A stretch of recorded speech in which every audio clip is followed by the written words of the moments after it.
So today you join me with a GR Yaris, a car I've been itching to drive to find out exactly what all the hype is about. And more importantly, to find an answer to a question. Is it really worth the 30 grand price tag?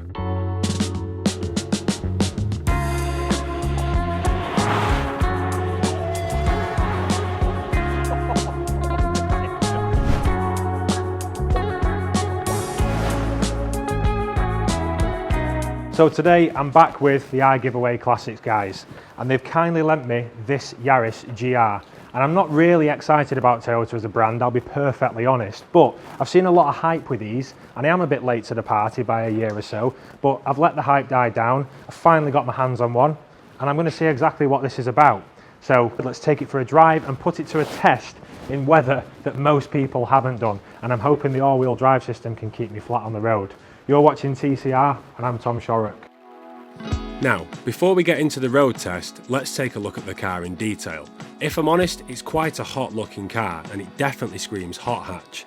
The figures are as follows: 257 bhp, 266 foot-pound of torque, a 0 to 60 of 5.5 seconds, and a top speed of 143 miles per hour. And all this is produced from a 1.6 litre 3-cylinder turbocharged engine. Now I know all of you American horsepower hunters that only drive in a straight line down a drag strip are probably sat there saying, "That's puny, man." But you need to remember one major factor, and that's how heavy it is. With the Yaris weighing in at just over 1,100 kilograms, means its power to weight ratio works out at 227 galloping horses per tonne, and that's just impressive. In fact, it's not far off an Audi RS6. To top all this off, it's also four-wheel drive, meaning on a wet day like today, you can still put your foot down with absolute confidence it's not going to slide around like a 17-year-old practicing handbrake turns just after he's passed his driving test. But what I want to know is, why is it 33 grand?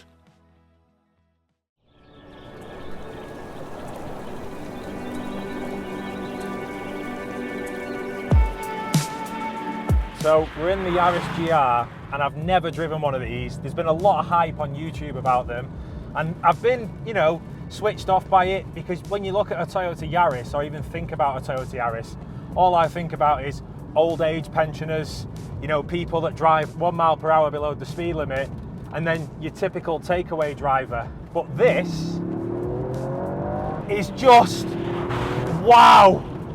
Oh my. The pull and the push and the feel through the gear stick and the clunk when you change gears. Oh my, I am absolutely astonished at this. And I can honestly say there's been a lot of hype, but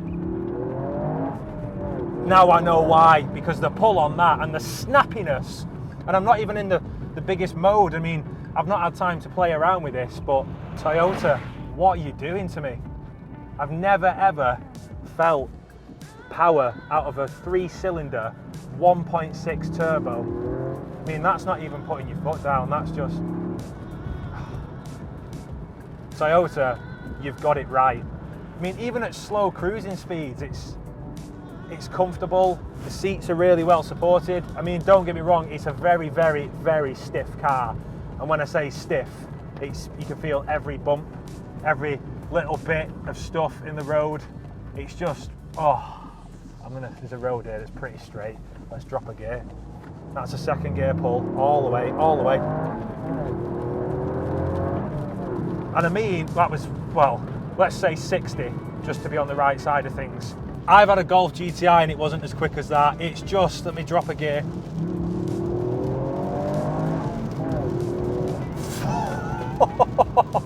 This is just, So obviously with great speed, there comes a test of the brakes. And let me just get past these puddles because I don't want to aquaplane and get the ABS on. But get this car out of the way. I'm just going to put my foot down a bit. And down at the bottom of this hill, we're going to brake. Absolutely zero ABS. That is unreal.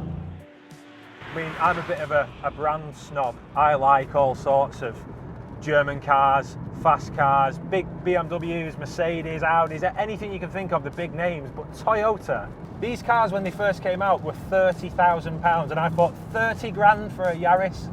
Toyota, you're dreaming.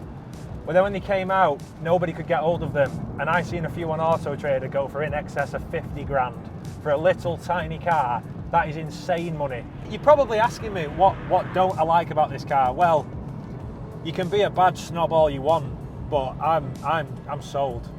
Get me one. I am sold. I would have one of these. I'd happily daily it. It's comfortable. The seats really hug you. You feel fastened in, low to the floor. It's stiff. The steering is so responsive. And like I say, for a 1.6 litre 3-cylinder engine, all-wheel drive, you can just, the technology and the engineering in this car alone just sells it completely.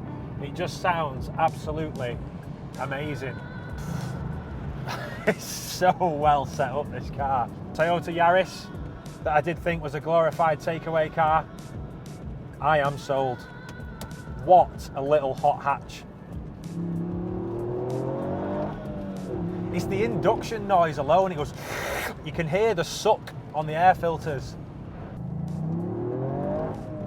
I can't stop, it's too addictive.